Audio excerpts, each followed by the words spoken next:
નમસ્કાર મિત્રો, સ્વાગત છે બધા મિત્રોનો અમારી યુટ્યુબ ચેનલમાં। હું છું આપનો મિત્ર ભાવિક વઘાસિયા। તો મિત્રો, ખાસ કરીને આ વિડીયોના માધ્યમથી આપણે વાત કરવાની છે હાલની સક્રિય સિસ્ટમોની સ્થિતિ શું છે અને ખાસ કરીને આવનારી 24 કલાકની અંદર વરસાદની ગતિવિધિ કેવી રહેશે। સંપૂર્ણ માહિતી જોઈએ તે પહેલા જે પણ મિત્રો નવા છે તે ચેનલને સબસ્ક્રાઇબ કરી લેજો। તો મિત્રો, ગઈકાલે પણ આગાહી મુજબના વિસ્તારોમાં વરસાદી ગતિવિધિ સારી એવી જોવા મળી છે। મોડી રાત્રિથી જ દક્ષિણ ગુજરાતના અનેક વિસ્તારોમાં વરસાદી માહોલ જોવા મળી રહ્યો છે। તો ખાસ કરીને સક્રિય સિસ્ટમોની સ્થિતિ જોવા જઈએ તો હાલ જે યુએસસી છે તે હજી પણ ગુજરાત ઉપર જ જોવા મળી રહ્યું છે અને તેની આજુબાજુ આ યુએસસી છે તે ચક્કર લગાવી રહ્યું છે। જોકે ભેજનું પ્રમાણ ઓછું છે, બાકી આ યુએસસી છે તે ગુજરાતને સારામાં સારો વરસાદ સમગ્ર ગુજરાતને આપે તેવી સંભાવના હતી, પરંતુ અત્યારે એ યુએસસી એક પ્રકારે ભેજનું પ્રમાણ અત્યારે તેમાં ઓછું જોવા મળી રહ્યું છે। અન્ય તરફ જોવા જઈએ તો હવે જેમ દિવસો પસાર થશે તેમ વરસાદની ગતિવિધિ છે તેમાં વધારો થતો જશે, વરસાદના વિસ્તારો વધતા જશે, વરસાદની માત્રા છે તેમાં પણ વધારો થતો જશે।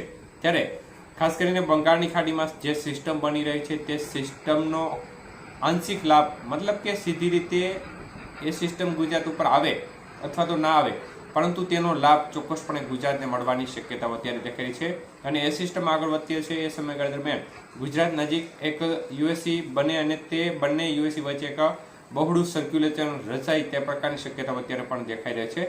એટલે આગામી સમયમાં હવે જેમ સમય પસાર થઈ રહ્યો છે તેમ તેમ વરસાદની ગતિવિધિ વધવા તરફ રહેશે અને વરસાદના વિસ્તારો પણ વધતા જશે। જે વિસ્તારોમાં વારો નથી આવ્યો ત્યાં પણ છૂટો છવાયો હળવો મધ્યમ વરસાદ જોવા મળશે। તો મિત્રો, હજી વરસાદનો રાઉન્ડ શરૂ થાય તે પહેલા જ અનેક વિસ્તારમાં સારો વરસાદ પણ જોવા મળી જશે। ત્યારે આવનારી 24 કલાકની અંદર વરસાદની ગતિવિધિ કેવી રહેશે તે વિશે વાત કરીએ તો દક્ષિણ ગુજરાતના તમામ ભાગોમાં આવનારી 24 કલાકની અંદર હળવો મધ્યમ વરસાદ છૂટાછવાયા ભાગોમાં ચાલુ રહેશે, જેમાં ભરૂચ, સુરત, વાપી, વલસાડ, દમણ, દાદરા નગર હવેલી, તાપી, નર્મદા, ડાંગ સહિતના ભાગો છે તેમાં છૂટો છવાયો વરસાદી માહોલ જોવા મળશે, જેમાં સુરત, વાપી, વલસાડ અને દમણ આજુબાજુનો ભાગ છે, મતલબ જે કાંઠા વિસ્તાર છે તે વિસ્તારમાં વરસાદની જે માત્રા છે તે વધુ રહેશે, વરસાદના વિસ્તાર છે તે વધુ રહેશે। અન્ય તરફ સૌરાષ્ટ્રના ભાગોની વાત કરીએ તો સૌરાષ્ટ્રમાં આજે પણ બોટાદ, ભાવનગર અને અમરેલી જિલ્લાના ભાગોમાં વરસાદની સારી શક્યતાઓ દેખાઈ છે। ગીર સોમનાથ જિલ્લાના ભાગોમાં પણ છૂટો છવાયો વરસાદી માહોલ જોવા મળી શકે છે। અન્ય તરફ ઝાપટારૂપી વરસાદની ગતિવિધિ ચાલુ રહેશે સૌરાષ્ટ્રના અન્ય ભાગોમાં।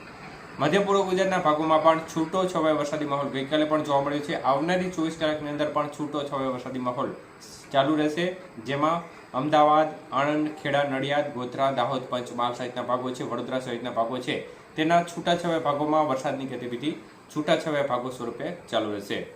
અન્ય તરફ ઉત્તર ગુજરાતના ભાગોમાં પણ છૂટાછવાયા ઝાપટા સ્વરૂપે વરસાદની ગતિવિધિ જોવા મળશે અને તે પ્રમાણે કચ્છના ભાગોમાં પણ છૂટાછવાયા ઝાપટા સ્વરૂપે વરસાદની ગતિવિધિ જોવા મળે તે પ્રકારની શક્યતાઓ દેખાઈ રહી છે। એટલે વરસાદનો રાઉન્ડ શરૂ થાય તે પહેલા જ અનેક વિસ્તારમાં વરસાદની ગતિવિધિ છે તે વધી જશે અને 20 તારીખ બાદથી વરસાદની ગતિવિધિમાં તીવ્રતામાં સારો એવો વધારો થવાની સંભાવના અત્યારે દેખાય